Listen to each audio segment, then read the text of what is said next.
I want you to try to think for a second. What would it take for you to be replaced by an imposter you? How's that going to get pulled off? What really has to take place? I mean, someone might say, okay, well, then just kill David and we'll bring a David look-alike. You really think that's going to fly? I mean, I have some of my family here. My brothers are here, sisters, mom. If you get rid of me and you bring an imposter, like, they're really going to fall for it?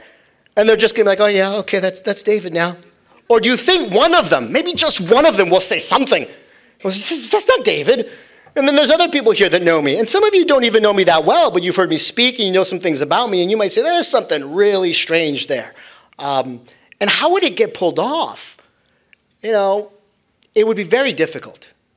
That's not an easy enterprise to do with just one of us. Really think about the magnitude of what that means. However, have you joined the 100 by 100 challenge? We're on the verge of 100 years of disobedience, and the church and world are falling into a crisis. As a result, we're calling all Catholics to help us complete a spiritual bouquet of 100,000 First Saturdays by the 100th anniversary of Our Lady of Fatima's request, December 10th, 2025. Please ask all of your friends, family, and parish to sign up, and don't forget to update your status every month at fatima.org/100 by 100. Let us do our part in Our Lady of Fatima's message. Let's say you all didn't know me very well and none of my family was here, okay? And Kevin Diaz introduced David Rodriguez and someone who looked a bit like me came up here and talked for 5 minutes. That's a much more controlled situation. Maybe only 2 people know about it. Maybe only Kevin and I know about it. Or not I, the fake I. The imposter I maybe knows about it.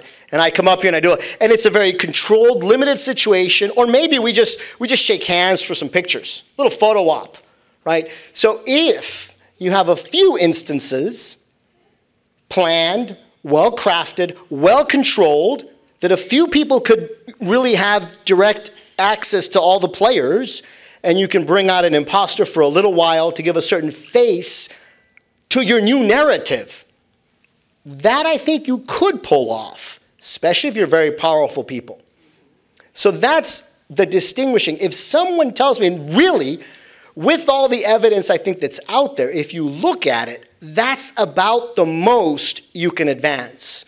You can say, okay, so there's 2, 3, 4 papal audiences, this one with Paul VI in 1967, a few in the 80s with John Paul. Yeah, if we do these analysis of these pictures, because if you haven't seen the evidence, I'm not going to go into it. If you're interested, you go look at it. But they do facial recognition. They talk about the aging process. They've brought in scientific experts, medical experts, professionals in their fields who you would think are unbiased. I certainly think they're unbiased, and they're just given pictures, and they're told to analyze these pictures. Is this the same person? And they say, look, I mean, we really don't think it is. You know, 1 chance in 100,000 kind of thing. They're probably not the same person.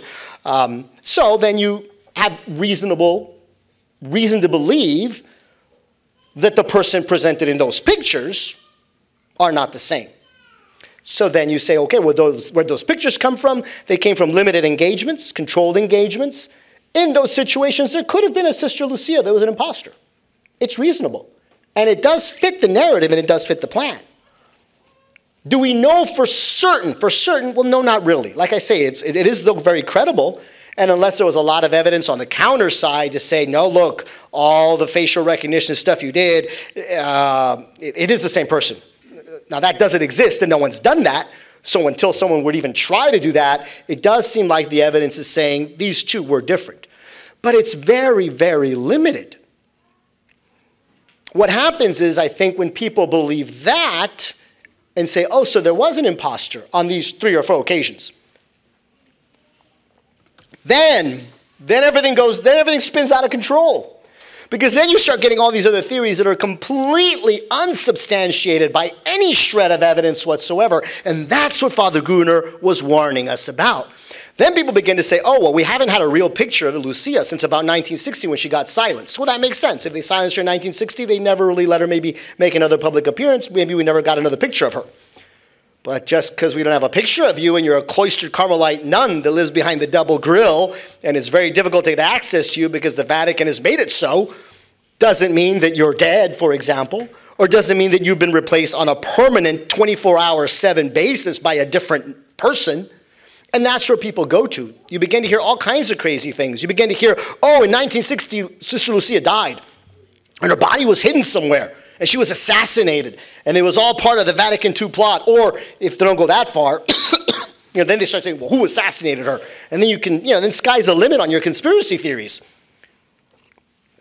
Or they say she was just basically locked behind the cell and no one ever saw her again, and they just had another woman pretending to be Lucia for 47 years. I mean, really think about that, or for 45 years. What would it take for someone to replace me for 45 years and you keep me in a side? I mean, what would anyone even really gain from replacing me and living for 45 years? You'd inherit 7 little children that are running around causing a lot of trouble for you. No one really wants to take that on, right? No, I'm kidding. My kids are wonderful. But what I'm saying is, look at Sister Lucia's life. I mean, if someone really wants to replace her, that means like, I've got to become a nun. I've got to go live in Carmel. Was there a fake Sister Lucia? We know letters were forged in her name, but was she also impersonated by another woman? Now, Father Gruner addressed this years ago, but new evidence has surfaced. So the latest edition of the Fatima Crusader, issue 132, covers what anyone needs to know about this controversial topic. It's a must-read. Contact the Fatima Center to request a copy, and please send us your feedback. We're interested. Our Lady of Fatima, ora pro nobis.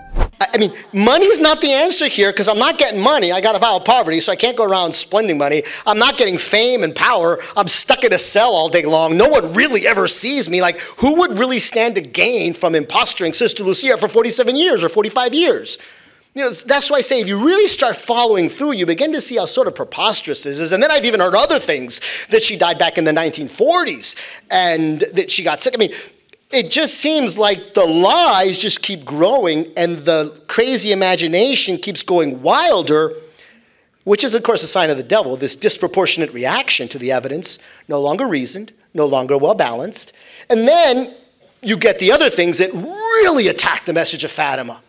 Then it's all about, well, the third secret isn't going to help us. Well, it doesn't matter if Russia's consecrated or not. It's all over. Fatima's over and done with on the other side because the evil is so great. The time of Fatima is gone. We missed our opportunity. All these things, I've heard them from the people who began to sort of dabble into the fake Sister Lucia question. And so that's why I say, whoa, hold on, put the brakes. This is completely unrealistic. It is a far cry from saying, look, there's some credible evidence here that on these limited 4 or 5 occasions, this interview, these forged letters, we know the Vatican is trying to spin a new narrative. We know they need to gain the final seer to support their position. We know the devil wants to cause confusion and deceit, and so they do that in the way they can, but let's not go excessive and then throw the baby out with the bathwater.